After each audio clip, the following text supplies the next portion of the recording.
Public space. It's a good public space. It's a place worth caring about. It's well defined. It is emphatically an outdoor public room. It has something that is terribly important. It has what's called an active impermeable membrane around the edge. That's a fancy way of saying it's got shops, bars, bistros, destinations. Things go in and out of it. It's permeable. The beer goes in and out. The waitresses go in and out. And that activates the center of this place and makes it a place that people want to hang out in. You know, in these places in other cultures, people just go there voluntarily because they like them.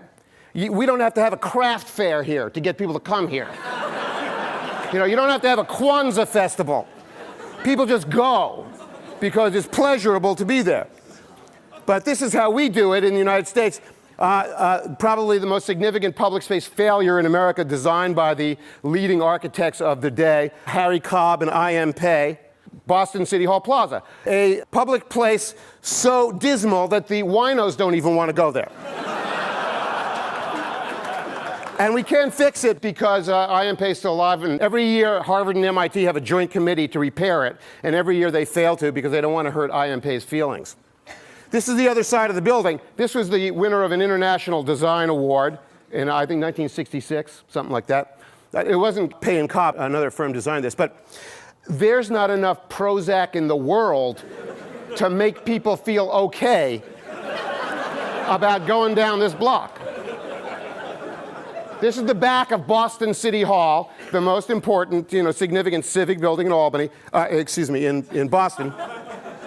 And what is the message that is coming? What are the vocabularies and grammars that are coming from this building, and how is it informing us about who we are? This, in fact, would be a better building if we put mosaic portraits of Joseph Stalin, Pol Pot, Saddam Hussein, and all the other great despots of the 20th century on the side of the building, because then we'd honestly be saying what the building is really communicating to us. That it's a despotic building. It wants us to feel like termites.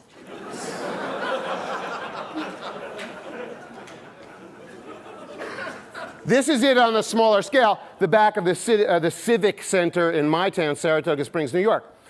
By the way, when I showed this slide to a group of Kawanians in my town, they all rose in indignation from their cream chicken. And they shouted at me and said, it was raining that day when you took that picture. Because this was perceived to be a weather problem.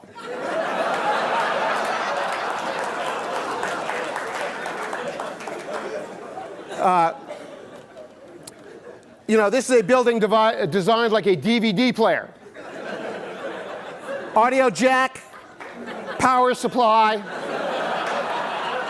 And look, these things are important architectural jobs for firms, right? We hire firms to design these things. You can see exactly what went on. 3 o'clock in the morning, the design meeting, 8 hours before deadline, 4 architects trying to get this building in on time, right? And they're sitting there at the long boardroom table with all the drawings and the renderings, and all the Chinese food caskets are lying on the table.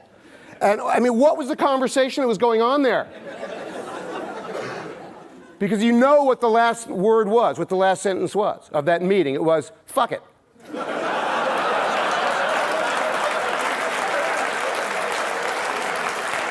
That is the message of this form of architecture.